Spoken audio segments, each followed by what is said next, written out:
Good morning, everyone. Good evening to some of you, old friends from Asia. It's quite late for some of you, so really appreciate you joining, especially Ella, who's just joining us now and will telling us a bit about the project that she's running in the Philippines. For now, I really just want to share a little bit about, let me know, thumbs up if you see the slides. Yeah, okay. I just want to give a bit of context and the reason why we're here. Tell us a bit about this project that we're just starting now, and a bit about SANE, the Sustainable Energy Use Network, that I guess a lot of you don't really know about. And so starting off with the project, the JUST YEA is a project that is being funded by the Youth for Green Consortia. It's a consortium of organizations that are mostly based in Brussels, Startup Europe, Bankwatch Network, and is a consortia that is aiming to really foster youth-led actions for the green transition in the EU carbon-intensive regions, so covered by the Just Transition Fund. This is a project that is funded by the European Union. Okay, so this Youth for Green context that we won recently with a partnership with Lisa, is also here on the call, young researchers from the Ever University. We're aiming to really promote actions led by young people, which is exactly the aim of this project, the Youth for Green, basically supporting the implementation of actions that are led by young people from EU regions that are most affected by the transition to a green economy. So the assumption here is that some of these regions that you can see in the map, which is not a very good map, but you can get an idea. Some of these regions have been economically dependent on fossil fuel industries traditionally, but not just that, they're also socially connected to these infrastructures. And therefore, it is understood and it's clear that they have a more challenging pathway ahead in terms of transition to a green economy. And so the focus of this project and of our project is precisely to give ownership to people, and in this case to young people, to really take the lead in these regions. So the objectives here are basically to empower young people to become active players in promoting an inclusive energy transition in Portuguese territories that have been dependent on these carbon-intensive industries. We'll be targeting the 3 territories that are listed under the Just Transition Region Fund. So Sines, Pego in Médio Alentejo, and Matosinhos in Porto, but we will use as a case study Alentejo Litoral and Sines, where the thermal power plant was closed recently, a couple of years ago, and therefore poses an interesting case study. So the goals of this project is basically to provide skills and knowledge, theoretical and practical, using non-formal education methods. We want to promote intra and entrepreneurship opportunities, supporting new business ideas, helping integrate renewable energies into existing projects. So think, for example, about integrating these technologies into sectors like tourism. Also demonstrate the importance of developing these green skills and create new vocational opportunities in these regions, especially for young people. And finally, create opportunities for exchanges at the European level, which is basically what we aim to do with these masterclasses. So in terms of target and timeline, we started the project in last April officially. And as I said, we're targeting young people, but SANE as a very loose definition of young people. So we're not really setting limits in terms of age. For us, it's more of a matter of mindset and taking a useful approach more than an age limit. But it is traditionally our target. We, as I said, focusing on Alentejo Litoral region, but we're bringing in participants from other regions in Portugal. The main project activities are centered around the Virtual Academy, which is a program that we've been developing in Asia for some years now, and that we'll be adapting here to this context. Connected to the Virtual Academy, a workshop, a practical workshop in person in Alentejo Litoral. The academy will be hosted virtually, and also a set of masterclasses that we're now starting. There's also activities in the project, such as continuous need assessment and a stakeholder mapping that we're hoping will lead to securing opportunities for the project to continue into the future. So just for you to know, the next masterclasses we're planning except for the next one, the three last ones are not set in stone. So really just also trying to gather feedback to understand what are the most important topics. But for now, this is what we have decided. The next one for sure is decided, and it's happening at the end of July. It's going to be an interesting one as well. We're going to be talking about design thinking tools for community energy projects with Anna Schiffer from Leeds Beckett University, and also with Katarina, our colleague from SANE. So you can register now. I think one of my colleagues can share the link, which is already ready to welcome registrations. And just a bit about who is leading this project. It's a partnership between SANE and Universidade de Évora, with our link being Lisa. She's also here in the call. Lisa is a young researcher from Évora University. She's also originally from Odemira region, so from Alentejo Litoral.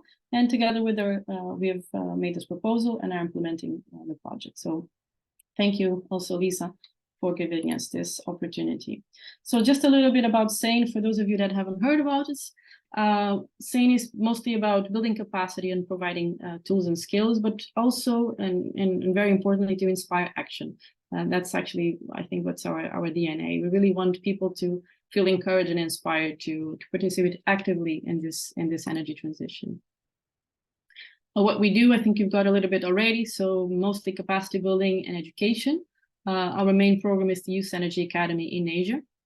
We also run a series of independent workshops on building sustainable renewable energy technologies.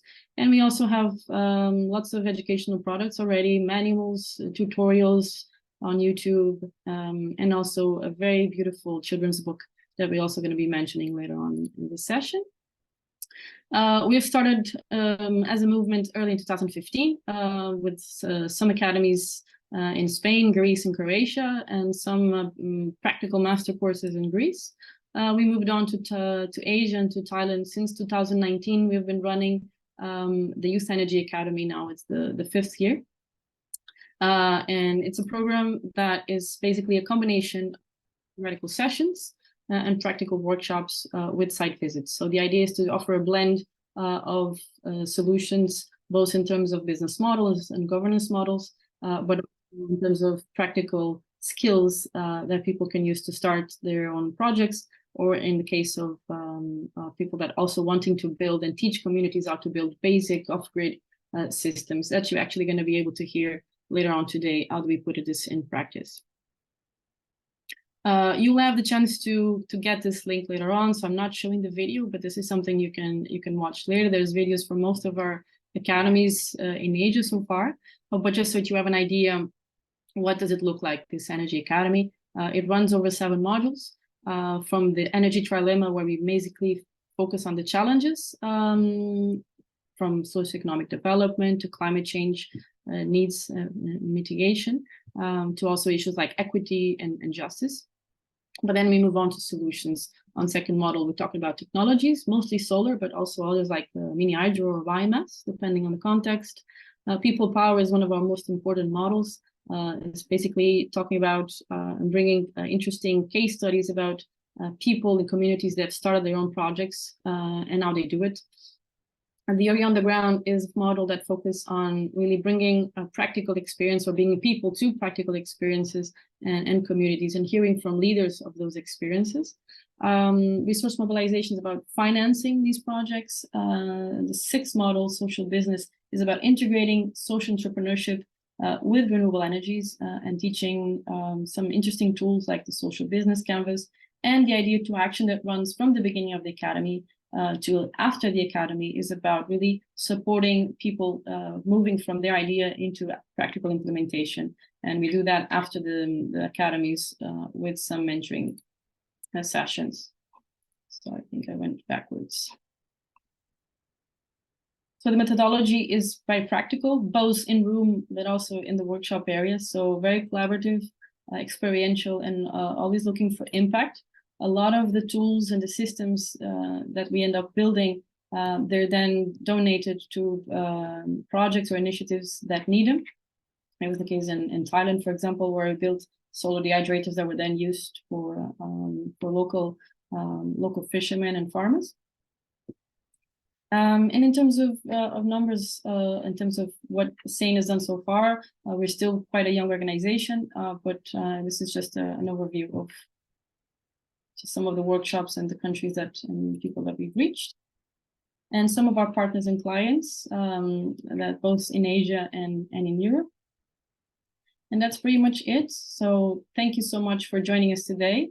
We started disseminating this session quite late, and we're very happy to see that still we got quite a number of registrations from the Philippines all the way to the US, so covering quite a big part of the globe. So that's really good.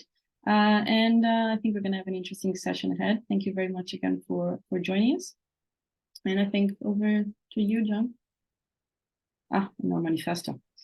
Great, thank you, Susana. And while you read through our manifesto, I'll be delighted to introduce our first speaker. But we hope that you will continue following our work, and if you are interested in following our journey with replicating the Youth Energy Academy model within Portugal, please do stay tuned. And this is, like Susana mentioned, the first of a series falling under that initiative. But now diving into really the subject of the session, we're really excited to welcome our three speakers.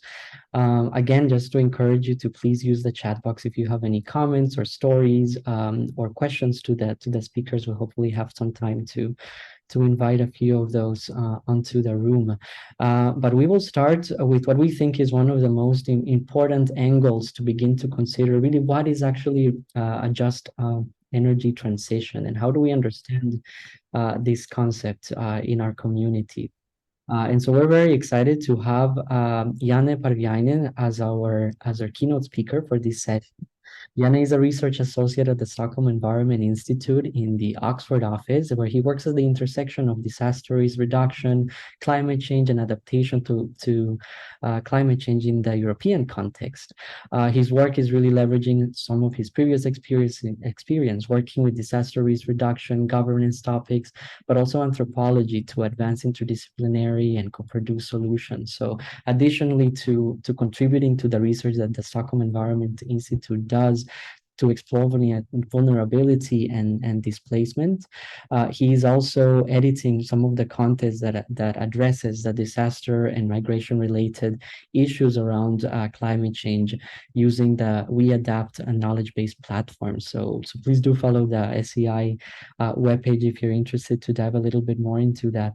But before joining SEI, Janne was a consulting in different projects where I am standing in the Asia-Pacific region, focused on the issues of vulnerability, climate adaptive risk management, and governance topics, where he spent time assessing the effectiveness of community-based disaster risk reduction programs in the region for several years.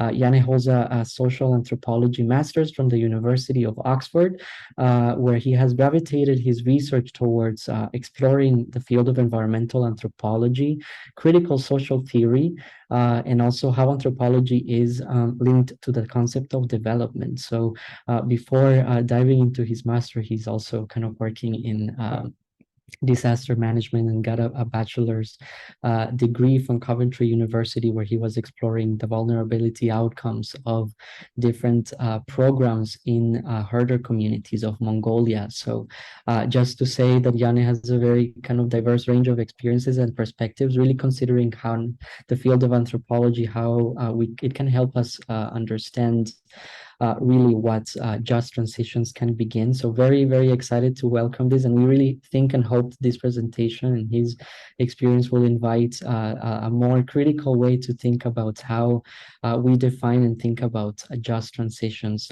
wherever you are standing on your end of the screen. So how are you today, Janne? Welcome. And I'll just hand over the floor and microphone to you. Thank you.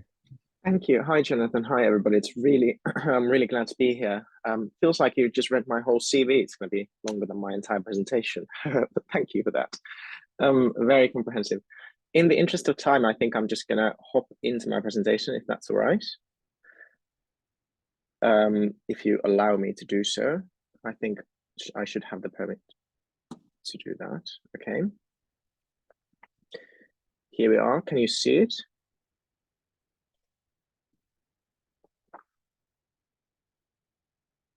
Yes, I'm assuming that was a thumbs up. It's you. a bit disorganized on my screen quickly. Yeah, so as Jonathan said, my point today is to sort of start reframing the energy debate and perhaps challenge pre-existing assumptions that we all have about energy and electricity in particular, and sort of lay foundations for the discussions to come. So I hope I can give you some perspectives and tools that you can rethink these issues in your everyday life, but also in, you know, in the discussions that we are going to have in a minute. And before sort of going into the topic itself, anthropology is often described as the study of human sociability and culture. So it is very useful tool for examining the integration of different knowledges, ways of knowing the world. And it, you know, it asks questions like, what makes us human? What is culture? What is nature? And it takes what we all think is familiar and it seeks to make it a bit strange, to question the sort of underlying values and the norms and assumptions that we hold about these concepts. And for this debate and for this discussion, we can apply anthropology to rethink electricity and energy beyond infrastructure and engineering and physics, the traditional things that we associate with energy and electricity in this sort of modernity that we inhabit. And also to explore energy through, you know, the associated norms and meanings and morals, as I said, what are sort of underlying in all of this discussion. But before I go into a monologue, I would like to ask you to define the word energy. So the first thing that pops to mind when I say energy, 1 or 2 words, you can write that into the chat, or you can raise your hand and just throw it at me. I can write it onto this slide. Jonathan, if you can tell me what is on the chat, because I can't see it currently. No worries. Yes, I'll jump in. Nothing on that yet. Thank you. Yeah. So just a couple of minutes. When I say energy, what pops to mind? So I'm going to map out your perceptions on the topic first. We hear flow, electricity, just reading up the chat, resource, fuel, force. Sorry, what was that? Force. Force. And we hear power, centralized. We have another vote for power. Harness. Harness, light. Heat. Milky Way. Milky Way. Oh, I like that. It's out of the box.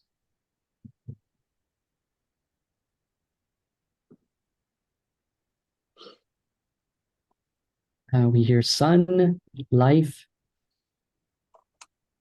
strength, consummation. Consummation. Is that with 2 M's or 1 M? Consummation. With 2 M's, sorry. Yeah, that's what I thought. Consummation. Strength, flow, sun. Kinetic, motion. Kinetic. Nice. Change. Change. That is an excellent. Necessity. True. That is And I think that's about it. Cool. Nice. Thank you for your contributions. And as we can already see, one simple word, and we all have sort of slightly different perceptions of it. And what I'm going to focus on, I'm really glad to see sort of differing perspectives. Like obviously, as we know in our everyday lives, energy is usually synonymous to electricity.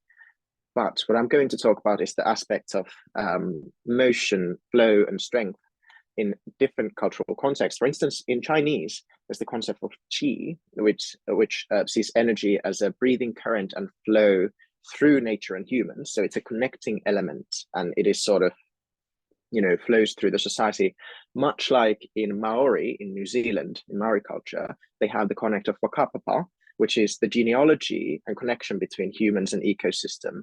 systems through which mana flows, which is the sort of life energy that can be harnessed to different directions, and it should be respected as a sort of a balance that you always must seek. So the point of energy is, well, the word of it is defined differently depending on where you're from and how you see the issue. And I would like you to encourage thinking it through the sort of flows instead of always thinking energy as electricity. Now, obviously, it is also power and heat and light and everyday things that we need in our lives, but it is sort of a certain way of depicting energy. So following industrialization, our relationship with energy in sort of the modernized cultures has changed, and it is now associated with production, consumerism, marketization of energy as electricity. So it's not a neutral term when we say that energy is electricity. It sort of conveys a certain value system that is not necessarily shared globally. And it also should be thought through the economic demand for constant availability of electricity. So that is also an implicit value when you see a big political agenda discussing energy.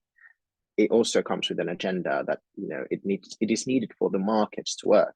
The whole society and economy is structured around the availability of energy. So it is by no means neutral, and we can think that open that a bit through the connections.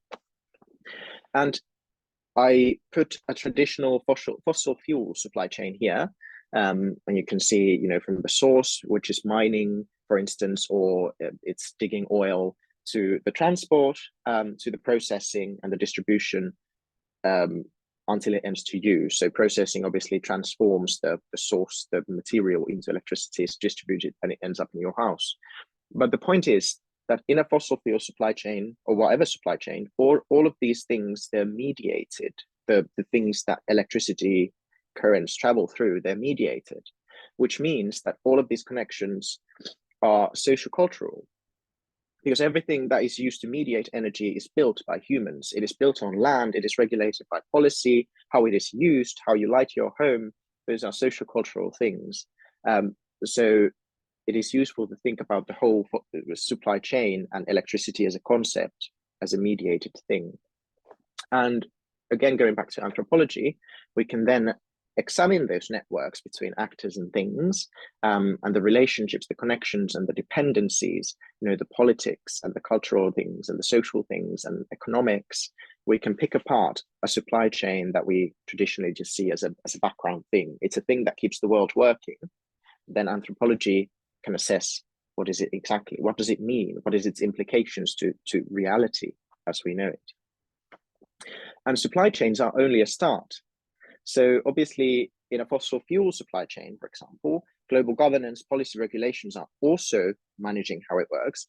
NGOs are contributing to it. For instance, in terms of pollution, environmental issues, there's a big presence on NGOs, and humanitarian NGOs on human rights and workers' rights issues. Military, paramilitary groups are also part of that supply chain. If you ask an official, they rarely mention this, but it is fossil fuels are often, well, not often, but there are cases where they are run by paramilitary or criminal organizations. So you kind of have to see the big picture beyond the sort of what is assumed is a supply chain, but is also more than that. And we can also look at the issues through the connections that they share. So what you're looking at here is the Niger Delta, which was described as one of the most polluted places on Earth by the UN. And 70 million liters of oil have been spilled over the last decade in it. And obviously this issue connects the place, the Niger Delta itself, to the people, the environment, climate change, because it's popular source of oil for Shell, the company. But also, if you've ever purchased fuel from Shell, you are linked to this issue. And with the war in Ukraine, there's an increasing demand for oil from other places than Russia, meaning the issue is getting worse. And it's this is how geopolitics is also connected to a very what is often traditionally depicted as a local thing. But amidst the processes of globalization, we're all linked to this issue. I'm going to skip a couple of these in the interest of time, so I don't take too much time from others. But even though I talked about fossil fuel supply chains, it doesn't limit to that alone, because also these sort of green renewable energy solutions have their issues. And this is the Oaxacan, I think it's called a wind field.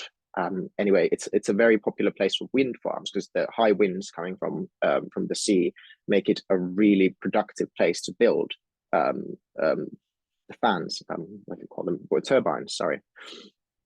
And the Oaxacan communities receive an annual compensation of $77 for a multi-million-dollar renewable energy initiatives that are built on their land. And the electricity that is generated by these turbines is then purchased by Coca-Cola and Walmart to offset their environmental impacts. So it also doesn't benefit, the electricity doesn't stay in Oaxaca, it doesn't benefit the indigenous populations, and it is essentially a land grab. And obviously we'd like to think that green energy is the solution, but if we think through the connections and the social political issues, the picture gets a bit more complicated. And also the turbine blades, they are unrecyclable. They are made from carbon fiber, and the average turbine has a lifetime cycle of 20 to 25 years. And if you can't recycle the blades, this is what's going to happen. They're going to end up buried. It's unsustainable in the longer term unless some sort of a better solution for the turbine blade is invented. It is also a problem that sort of, the general problem of infrastructure is that it is centrally directed. And here is the Kudankulam nuclear power plant in India, which has led to the mass displacement of local peoples, followed by the suppression of protests, by violence, by sieges, shootings, and arrests by the police. Because obviously the people don't want this on their land, and they weren't consulted. It was just built there because it's foreign investment. It's a massive opportunity for metropolitan and industrial hubs in India to get cheap electricity. But about 55,000 people have been affected and have been the target of violence, of government violence, because they were obviously protesting and the government suppressed that by force. And this is also quite common, depending on where you are in the world, that local communities are entirely marginalized by centrally led infrastructure developments.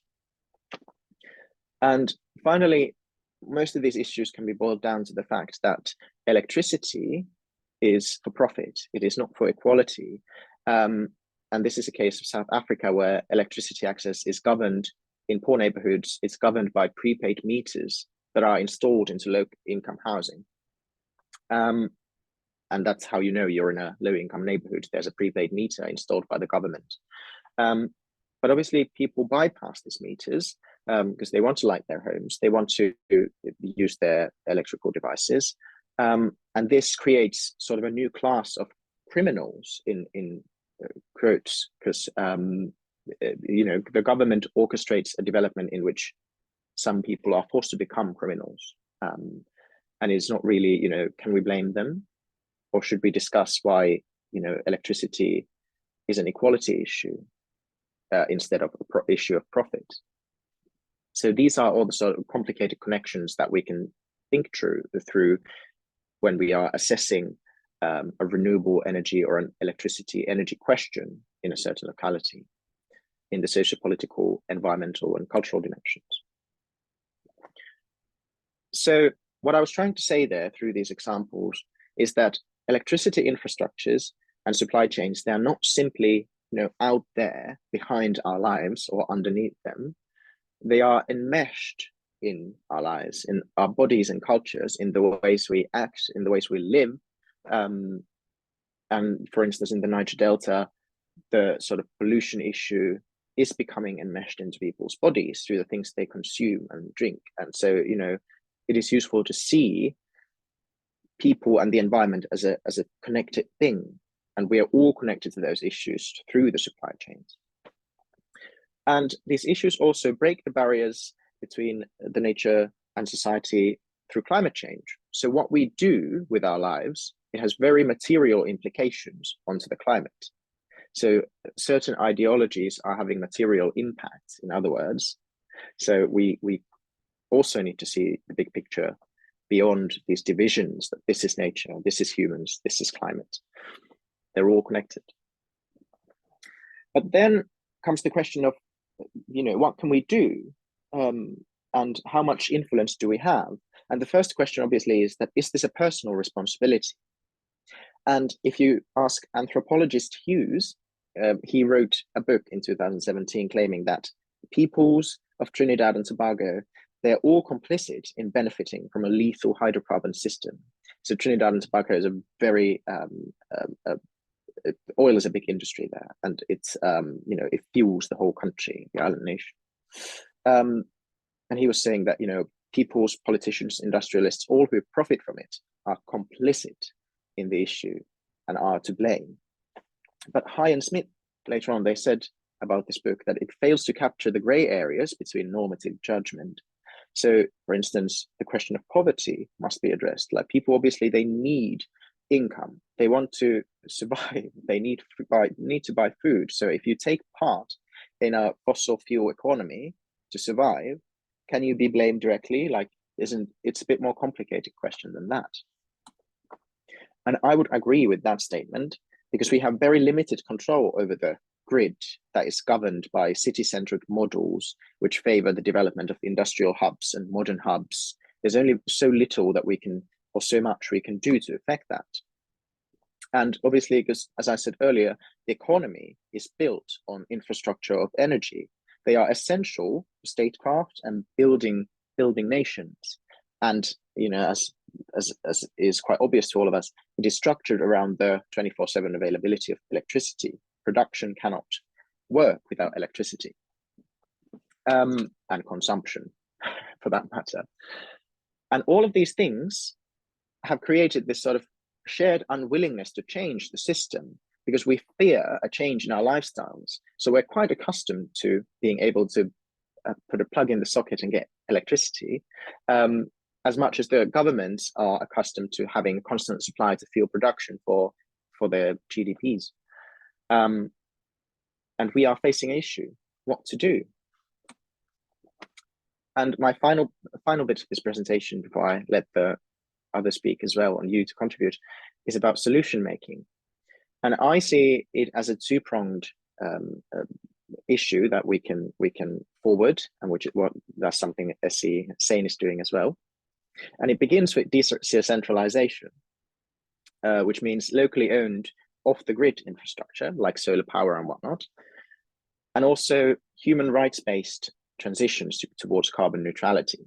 So if you think back to the example of Oaxaca, how can we make sure that renewable energy solutions respect land and traditions beyond the needs of the economy? But obviously, these come with their own challenges. Again, thinking through connections. If we think about the local sort of small-scale solar power generation, it is new consumption. It is new waste. So to begin with, they are usually often too expensive for the poorest, depending on where you are, and they are prone to breaking. And if you don't have the materials or the skills or the knowledge or to repair the equipment, the small-scale solar power infrastructure, then it is going to end up as waste. And in 2017, 14 countries in sub-Saharan Africa produced 3,600 tons of electronic waste related to solar power generation.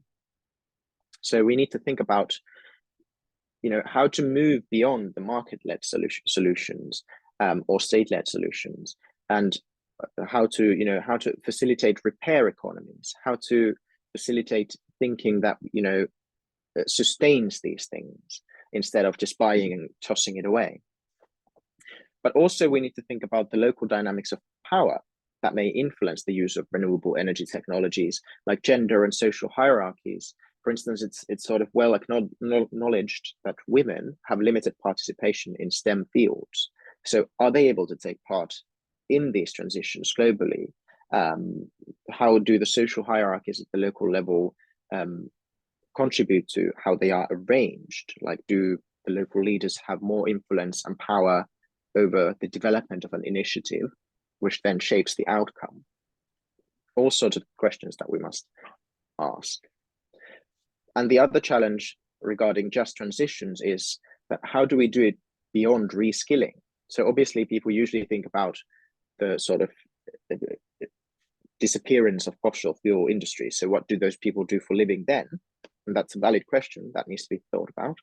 But also, if we continue to push with state-led centralized renewable energy infrastructure, what happens to the issues of land and land ownership and sort of differing perceptions on where those things should be?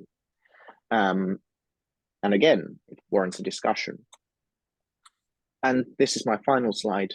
My solutions, my proposed solutions, humble as they may be, focus on co-production, which I don't have the time to open thoroughly, but essentially it means that energy decisions, all these questions, they must be made public, and governments and the private sector must discuss these people in a constant engagement with local people, so as to make sure that we create win-win situations for everybody. The second step would be social change, which is again what we're doing here, is actively engaging with energy problems. So instead of just plugging our laptop to the wall, we should think these issues constantly. Like, how do we connect to the great globality and its issues, and what can we do to change it? And we're going to hear great examples of that in a minute. And finally, new thinking, which is the sort of perspective that I've been trying to forward, that we don't only have to think through the values of modernity, but we can think through connections, sorry, and question the values. Like, do we need 24/7 availability of electricity? Do we need constant production? Do we need consumption to the degree that is currently happening? And with this, I'll leave you. I'm happy, obviously, to answer questions, but I don't know, Jonathan, do you want to carry on with managing? Thank you so much, Janne. I think, well, your presentation was very insightful. I love the design, and I hope it was interesting for everyone else. I really like what you are inviting with this way of thinking to close in terms of changing how we perceive the connections between our consumption and how energy systems are done, but also the focus on decentralized systems, which I think hearing a little bit about from our other speakers. In the first case, I think is going to begin to connect a little bit towards some of the issues that you raised in terms of community participation and so on. So I'll just pass it over to Susanna. Susanna, maybe why don't you tell us about our next speaker, and how does this come into your end of the screen over in Portugal, as the sun kind of makes its way to say goodbye on my end of the screen. Thank you, John. Thank you, Jana, again for a beautiful and provocative, lots of burning questions. I think it connects really well with Susanna's presentation coming up right now. Susanna research touches a lot on some of the points that you mentioned, including referring to the Oaxaca case, where these very large-scale renewable energy projects end up disrupting and actually doing more harm than good. And so, which also in the end brings up a lot of rejection. This is happening not in just Oaxaca, Mexico, but throughout the world, in Europe, and now in Portugal too. So this is exactly the opposite of what SANE promotes. We don't think the transition is just about a technological transition, and therefore it needs to be participatory. It needs to be really engaging people and really providing local, genuine benefits to the communities. I know Susanna will bring some of these issues and localize them in Portugal and specifically in Sines, but just a little bit about Susanna. Susanna is an integrated researcher at the Center for Psychological Research and Intervention at the University of Lisbon, University Institute of Lisbon. Back in my day, it was called ISCTE, where actually Susanna supervised my thesis some years ago, and it actually ended up shaping a little bit what SANE has done since then, and starting SANE. So that's an interesting link. Susanna is also a visiting fellow in a geographic department of the University of Exeter in the UK. I think Susanna can tell you a bit more about her research, but basically she examines the relationship between people, the territory, and the climate crisis, with a focus on transformations to carbon neutrality and the link to socio-environmental justice and political participation issues that Jana also touched upon. So Over to you, Susanna. Thank you for joining us. Thank you so much. Hi, everyone. And yes, as Susanna said, I think my presentation, or the points that I'm going to bring to the discussion, had a really good point of departure in Jana's presentation. Yeah, thank you for having me here. And what I'll do is to really present some ideas around the challenges for just transitions in Portugal, but clearly within the political, economic, globalized capitalist systems that we live in. And as was mentioned here already, I think this is useful for other countries and cases around the world that are facing the same problems, even if with contextual particularities, of course. And so I'm going to talk about some of my research in these few slides as well, but then I guess I'll open or try to have some time for an open conversation and discussion. So as I said, I'm going to depart from the context of Sines in Portugal, that you can see where it is there in that map of Portugal, but to talk about the just transition in general. But Sines is a very good context to talk about that, and you can see as well a picture of the harbor and a bit of the industry that has existed in Sines so far, precisely because it is very heated by this transition, also by the green transition and the justice issues around it. And it is so in two ways, and that's precisely the second way that I want to bring to the discussion, and that relates quite well with the previous presentation, for when we think about the just transition. So Sines, historically, as I suggested, has been a region with a heavy fossil fuel industry, and actually one of the most polluting regions in Portugal for that reason. And so a lot of the communities living in this region have their livelihoods based or had so far in this industry, even if also throughout time actually being quite active to also contest some of the social environmental justices of this industry, which, as I said, is very polluting also locally. So water pollution, air pollution were issues that these communities had to deal with throughout time. And they have been quite active in contesting those injustices. But now, obviously, the focus is really on the just transition and the fact that with the push for the green energy transition, a lot of people, of workers in this fossil fuel related industry are losing their jobs and their livelihoods, and are not being integrated at all in this move towards the green energy transition. So this push for the green energy transition is being done in Portugal, similarly to other countries, through a lot of roadmaps and governmental plans that do include this mention to a just transition. And in those plans, the just transition is kind of defined in its traditional way, coming from the trade unions movements from some decades ago. And so a just transition should respect and secure workers' rights and livelihoods in the transition from fossil fuel economies to green economies. But in practice, that is really not happening, and particularly in the case of Sines. So an example among others of that is precisely this coal power plant that has closed abruptly quite recently, and it had some hundreds of workers that either had to go into early retirement, unemployment, and or had some training, but quite obsolete within this view of actually having jobs in the new green industry that actually is even being planned for that region. So there are lots of projects for infrastructures, facilities that are being proposed within this logic of the green energy transition for that area.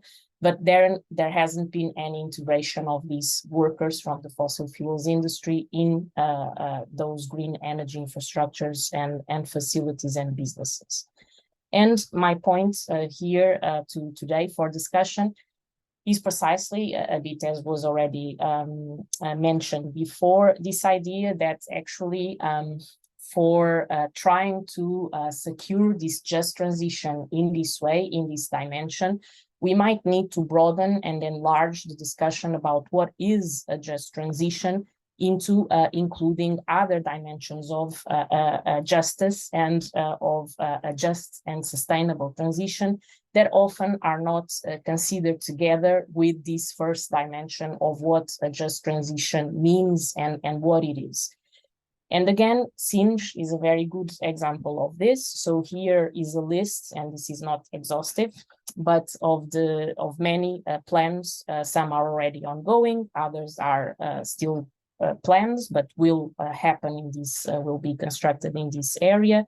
Others are potential, but you can see that there are a lot of plans for this region, for this area. And those are projects such as a mega data center that is claimed to be one of the biggest in Europe and that will be 100% green.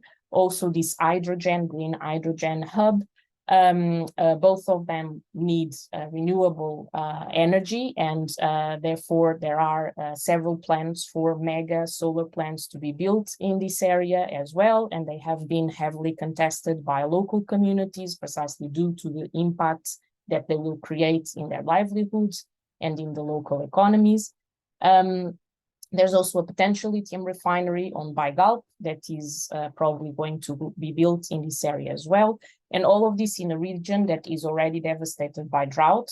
It has also a lot of intensive agriculture, intensive tourism. And so you can see even one infrastructure in itself already generates a lot of social environmental local impacts. But moreover, if we consider it cumulatively, what we can see is that the transition here in this region is not only not being just because the workers of the previous fossil fuel industry are not being integrated in these activities and industries within the green energy transition, but also because all of these infrastructures are also creating impactful socio-environmental injustices that are not being considered at all, and they're not being considered together. So with this, what I want to highlight is precisely, again, following up from the previous presentation, the importance to use the debate about the just transition to also discuss more structurally how the green energy transition is being mostly conducted in most cases, which is, again, in a centralized, technocentric, top-down way, with the same actors, large corporations, the state, owning the means of production and being the only ones that benefit economically from that production, and with a lot of negative impacts for citizens and local communities. So basically, what more and more activists, local communities, researchers have been arguing, and again, the Oaxaca case in Mexico is a very good example of that, is that the green energy transition is mostly in this centralized technocratic statist way, following the same extractivist and growth logic of the fossil industrialization that can be seen, as some of the examples in the previous presentation also shown, with the violence and the breach in human rights implicated in a lot of the deployment of these renewable energy infrastructures around the world. And again, the Oaxaca example is a very good example of this. Also, again, this very intensive extractive costs of the materials needed to build solar plants, wind farms, and a lot of those materials are not renewable. They have to be mined and produced somewhere with socio-environmental costs for those regions. And even in Portugal, the lithium example is a very good example of that. So it's needed for the green energy transition, but it's actually being contested by a lot of local communities due to the risks and socio-environmental negative impacts that lithium extraction involves. And so more and more, I think it makes sense to think about this idea of renewable energy colonialism, precisely because it alerts us to the fact that the way in which the green energy transition is being mostly conducted nowadays and specifically in Portugal, it really is just perpetuating the structural power relations and inequalities of the fossil fuel societies that we still live in. And so I think that what we need is precisely to try and question a lot of those structural issues and inequalities in an integrated way, and that maybe allows us to challenge more than just, so to say, the transition of workers from the previous fossil fuel industry into the green industry. And thinking in this way, it allows us precisely to rethink and to contest a lot of the logics that have that allow this to happen. For instance, logics of exploitation, precisely between the global north to the global south, as again Oaxaca is a very good example of, but also within the global north, as for instance in Portugal, no, where these logic of exploitation of the urban areas to the territorial areas has been perpetuated and reproduced throughout the centuries and decades. And we have looked into this, for instance, with the example of hydropower in Portugal, and hydropower is a very good example of this renewable energy colonialism. So it's still often considered by, and here I'm talking about large-scale hydropower, but it's still often considered by policymakers and governments and large corporations. It's rhetorically presented as renewable, but actually often we cannot consider it as such, precisely due to the socio-environmental impacts and significant injustices that it has created throughout the years and the decades. And for instance, in this research, what we see precisely is that the way hydropower has been deployed in Portugal ever since the 20th century to now, to very recently, it has been the same and across the Portuguese dictatorship and coming now to the Portuguese democracy. And obviously these are very different political systems, but what is common to them both is precisely this capitalist economic growth ethos, no? And so that's what we really need to contest and challenge to try and promote a just transition that can be just in all its dimensions, and that again, just focusing on the transition from workers between the fossil fuel industry and the renewable energy industry is not enough. So we really need to consider more and more the cumulative and longitudinal infrastructural justice, if you will, both to humans and non-humans, that the green energy transition is also creating. So to finish with and to leave hopefully some time for discussion, I think the big challenge with the just transition within the way our societies are embedded in this political, economic, capitalist system is really how to do this. No? So how to guarantee on one hand the right of workers to transition and to maintain their livelihoods and meaningful jobs and their families and communities, but at the same time while allowing local communities to also say no to these mega solar plants and these mega projects that really have important impacts to their local communities and also to their livelihoods. And so obviously here, just to also clarify it, we do need this transition and we need to do it urgently, but also I think we need to see which temporalities are fit with doing the transition, but in a way that is just in all its dimensions. And so, as has also been already suggested, I think obviously a key solution or pathway for this is really to first integrate and bring together all these conversations and these injustices in the transition. And I think that precisely workers can be key for these conversations as well. They can play a decisive role both from within and outside companies and organizations in their communities as well. Then obviously this debate about renewable public energy, and of course as well the importance of community participation, of even within this non-decentralized model, local communities having the right to have, and workers as well, the right to have reliable information, transparency, discussion, and participation throughout infrastructure's whole life cycles and transition processes as well, and for all types of impact, social and environmentals. And that's it. And even after the decommission, because again, what we might envisage is that otherwise, exactly the same problems that are happening now with workers for the transition from fossils to renewable energy industries is also going to happen when these related infrastructures and industries are going to close, and solar plants and wind farms and their life cycles, which consequences when will there then happen to local communities, to workers after decommission. So again, and just to sum it up before opening up for discussion, I think it's really important to try and bring together these several dimensions of just transitions with all of these challenges to question these structural inequalities. Thank you.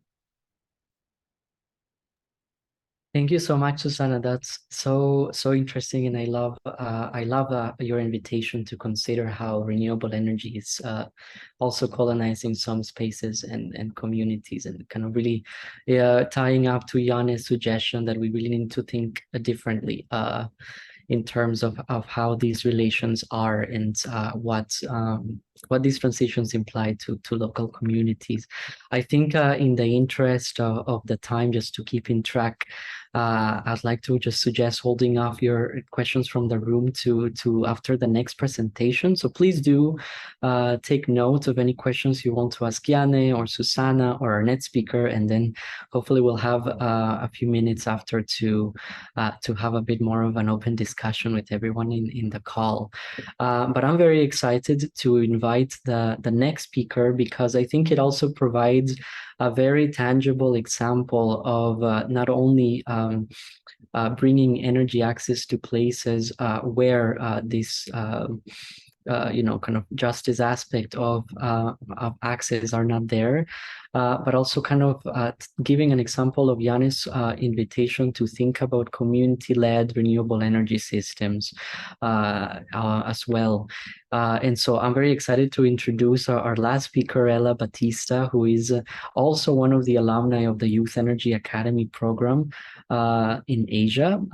And we really had the joy of welcoming her and the team in our program last year, which was also awarded the YEA Small Grant Award. And Ella will be telling us a little bit or all about the work that she is leading as a co-founder of Mountain Support, which I understand is now officially registered in the Philippines as a registered youth-led organization that is doing a lot of interesting and very important work that the presentation will cover. And a lot of these very inspiring activities that we'll hear have earned Ella and her team recognition beyond the Youth Energy Academy, but also by other stakeholders like the Youth Southeast Asia Leadership Initiative Seeds for the Future Grant Award. So I'll just like to pass it over to you, Ella. Good evening to you, and thank you for agreeing to open in your dinner time to tell us a little bit about your story and your journey, but also just like to tie up a bit into this concept of renewable energy, colonialism, and these topics of indigenous peoples. I understand that your work is also dealing with some ethnic minorities in the Philippines. So just hope to hear a bit about your project and how it ties up to some of the ideas raised by the previous two speakers. How are you? And I'll just hand you over the microphone. Thank you so much, Jonathan, for that weight on my shoulders. Hello, everyone. So I am Ella, and I'll proceed now to share my screen.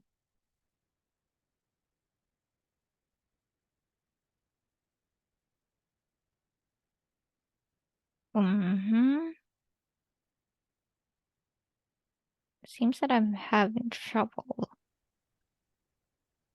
Do we have Ella's presentation, Jonathan? We could share ourselves. There you go. There it is.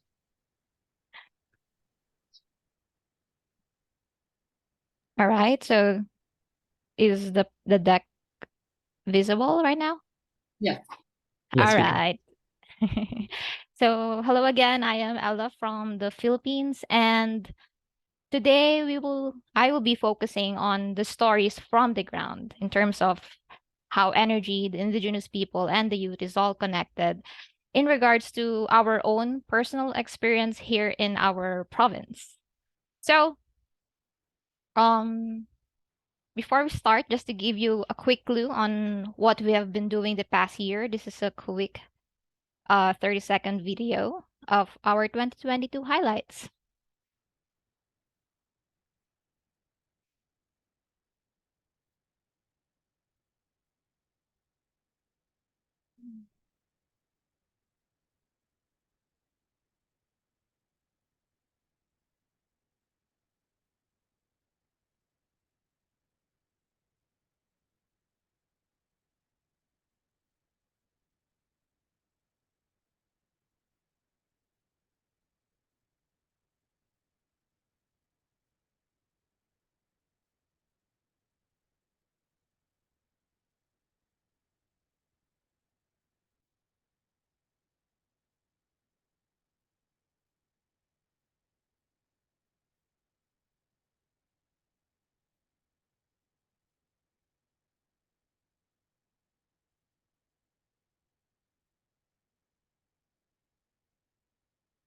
So there we go. Unfortunately, there wasn't any audio.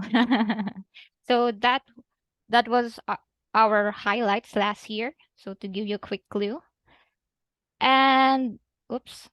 So although that seems fun and adventurous, I mean the video, without a doubt it has been extremely challenging. And I've been doing this work. I've been working with the indigenous people for about 6 years now. And again, full of challenges. So the question why always pops up. Why do it? Why stay in this kind of work for 6 years? And the the picture that pops up to my mind when I'm asked this question is an personal experience of mine way back in 2018. So I volunteered for with a local youth organization, and we sponsored the graduation of an isolated and off-grid Mangyan school, the elementary graduation. So that's me still with working eyes. And everything was going extremely well, except when nighttime came. And there was this girl who had difficulty breathing to the point that she was already falling asleep. She was unresponsive. She just froze there and she really was gasping for air. And there was no power. There was no nearby health center. There was no network signal. There was no access road. What should we do? We were just, youth volunteers. We didn't know anything. So with that, we decided to make the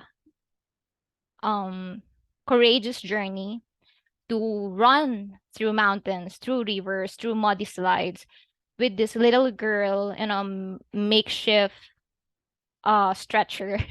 So we ran through the mountains in that kind of setup.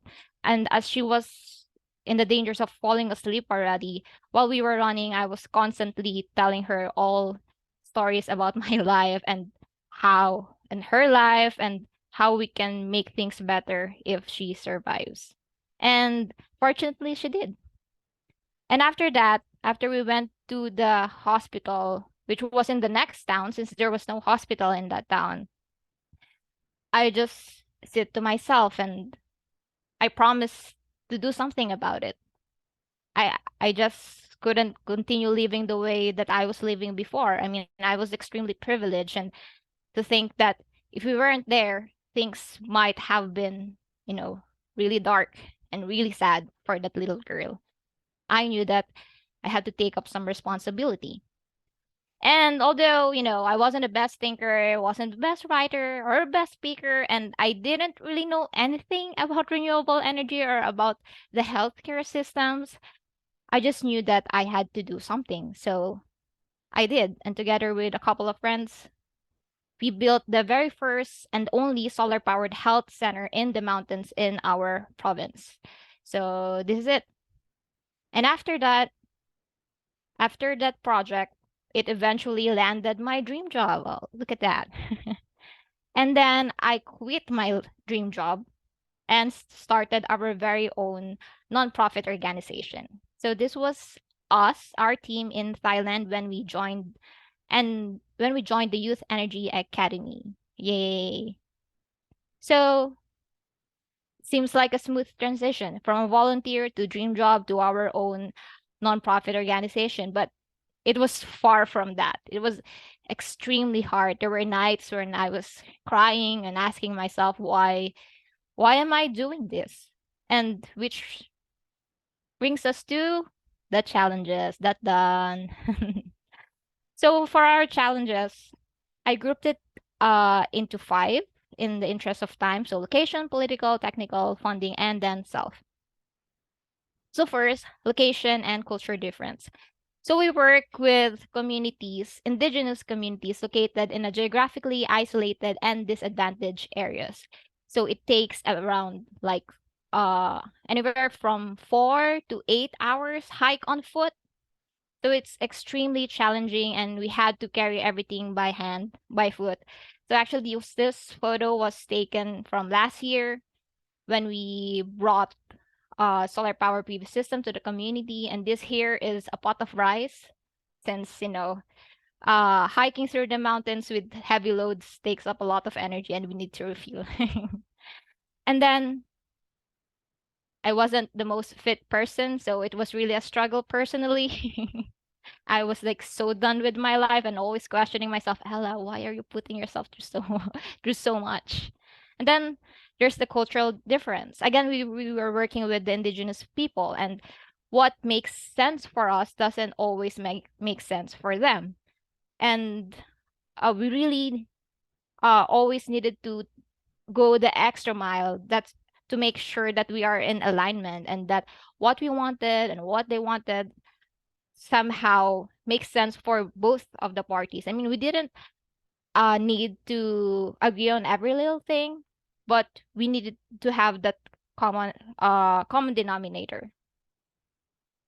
And then second, political, both nationally and locally. It was really hard since the indigenous people were always at the risk of like political powers locally and nationally. So we really went to the communities and spent lots of time talking with them. What can we do? What's the best move forward? And we also talked to the political leaders in the area to make sure that we're in alignment and to make sure that we can really move forward with our project. And then again, technical. Going into this in 2018, I didn't really know anything about renewable energy. I didn't. So fortunately, we had partners, and they lent us a hand. But to our downfall, when COVID happened and our partners no longer can go to the community themselves, we were really, asking for the heavens. What else can we do to move forward with our project? And here on the side, it looks like garbage. But actually, this is a water pump powered by solar. So again, we didn't really know what we were doing, but we knew that the community needed water. So this is what we did, and it works. In terms of funding, well, any project needs funding, and with our backgrounds, none of our teammates had a background in renewable energy, etc. We spent countless nights crafting proposals, talking with each other, to the people on the ground, talking with political leaders on again how to best move forward. And actually, this second photo here is with my friend and fellow volunteer. This was 2018 at the very beginning of our journey with renewable energy. Again, we lacked funding. We didn't have a car and we didn't have excessive funds to rent a car, but he has a motorcycle. So we just rode on the motorcycle for hundreds of kilometers to go to the community. And along with the motorcycle is all our luggage. We have rice, bread, and then our clothes, everything.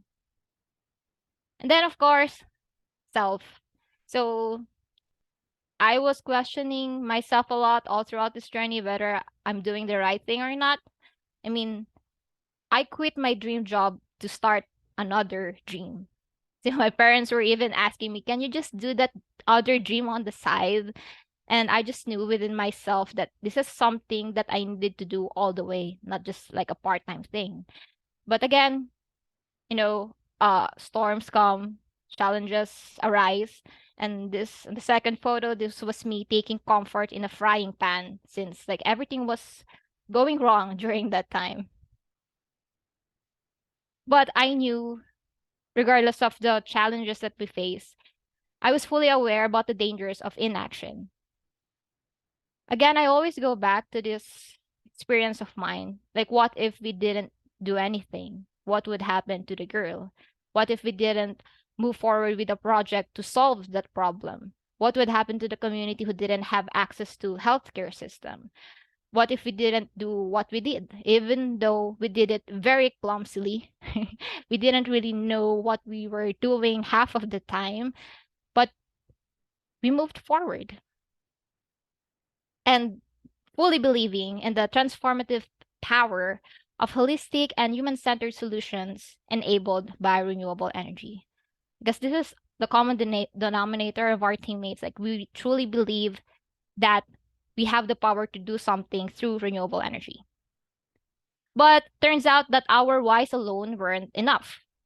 There needs to be a collection and alignment of whys within the community, within our stakeholders, with everyone who is involved in the project. And also without the destruction and disrespect of someone else's culture and their everyday reality, especially with us since we work with the indigenous community. And this is something that we learned what with working with the indigenous community is, in the fight to avert the climate crisis, let's not forget about the people. Actually, let's put them first for the project to really take off. And I mean, for example, our first our first introduction to the community is, let's do this, for the environment, for climate change, etc. But I mean, if you're living in extreme poverty and you're barely putting food on the table, who cares about the environment? Who cares about the world? Our whys weren't in alignment with each other. And it's only after years of engagement with them, with asking so many questions, spending time in their homes, it was only then when we started to really understand the community and how we can best move forward with that. And here we are now. We have strong partners locally, nationally, and internationally. Again, because of the alignments of our whys. And with our challenges, it was, flipped over. For the location, there was nothing that we can do except work out and invite more friends so that our hikes can be more fun. And for the cultural difference, again, we really immersed ourselves with the community to truly understand and have that common ground. For the political aspect of it, again, lots of discussions, both with political leaders locally and in our city and then nationally. So lots of discussions. This was taken from last year. I had a meeting with the tribal leaders then. It was a very successful meeting, again, thanks to the understanding of our whys. The technical aspect, again, we didn't really know so much ourselves about renewable energy, so we asked for help. We applied for the Youth Energy Academy. We got accepted. We did our work. We did our homework, and we applied what we learned in a local context here in the Philippines. And in connection to the Youth Energy Academy, applying what we've learned there, we eventually got our funding. So this was a screenshot when we learned that our team won funding of 50,000 euros from the Free STEM Fund, which aims to bridge the gap of gender equity in STEM fields. And for myself, well, things have been fruitful. I've received multiple awards, and I am now the very first paid employee of Mountain Support. So yay, I'm no longer unemployed. That's always fun. But for me, the biggest successes probably when people started to take ownership of the project and started growing themselves.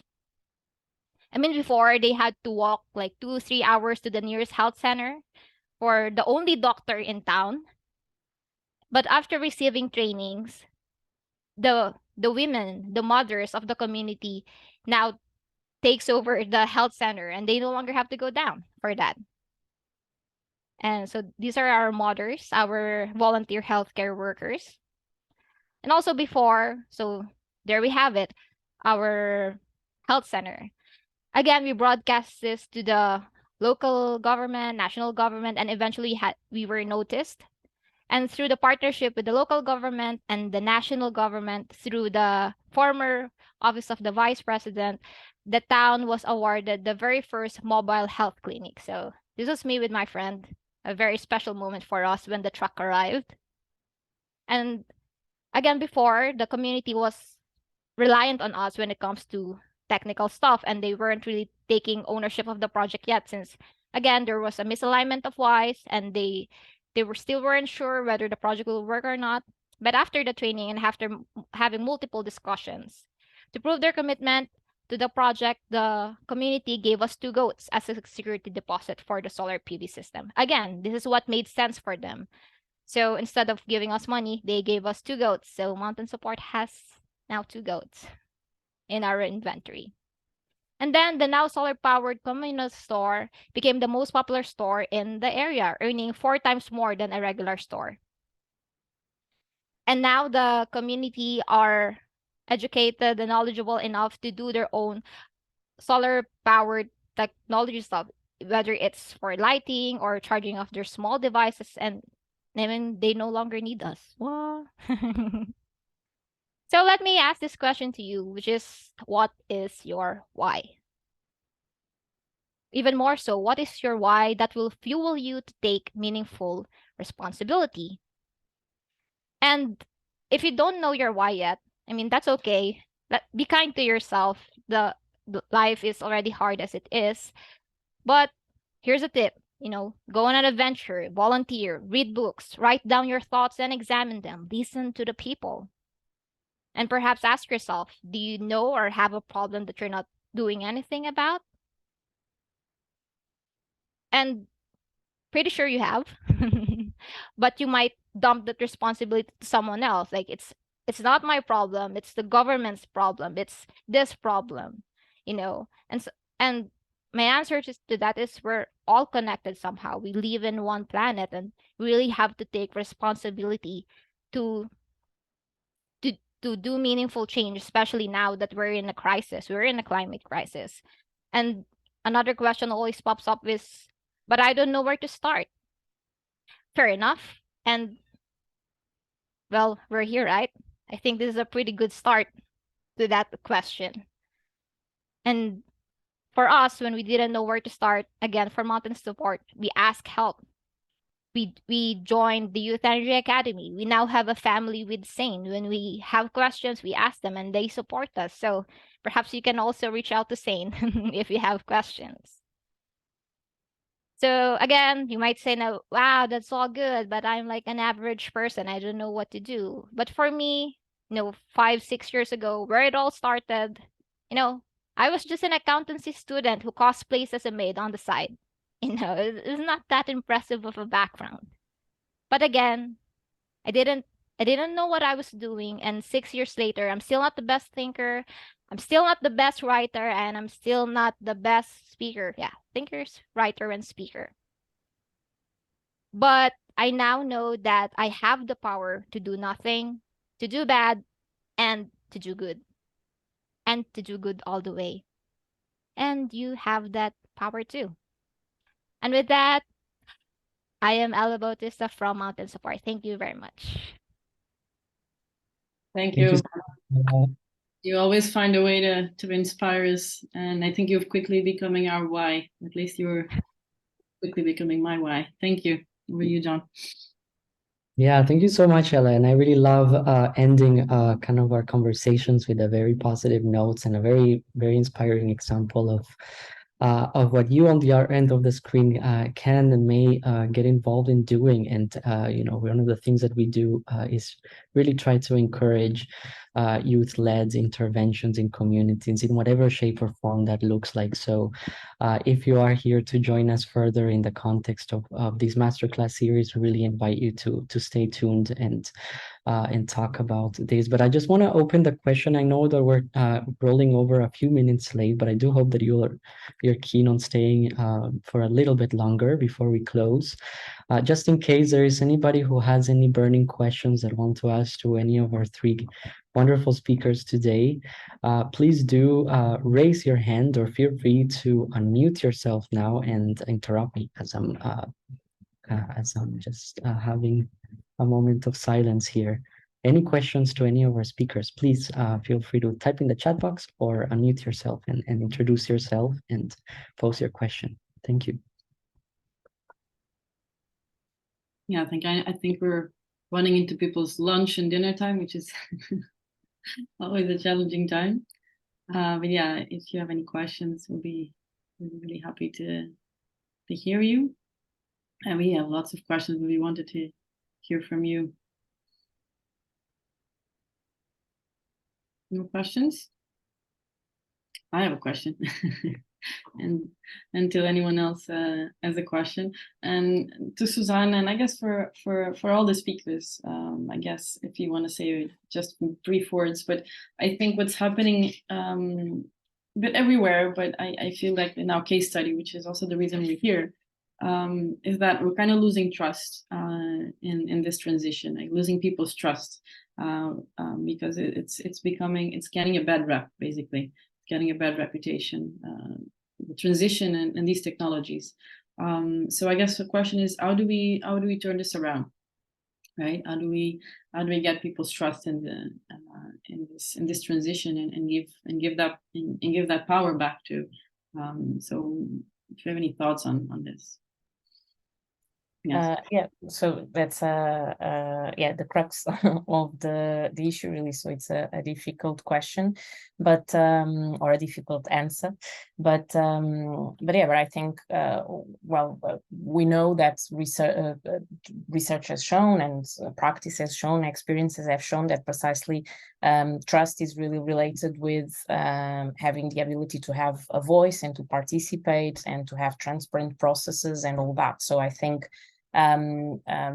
that's key for sure, is having decision-making processes that are more transparent. And here, I think what's important as well is, and what's challenging, is that we have to have, as I said earlier, the temporalities of everything.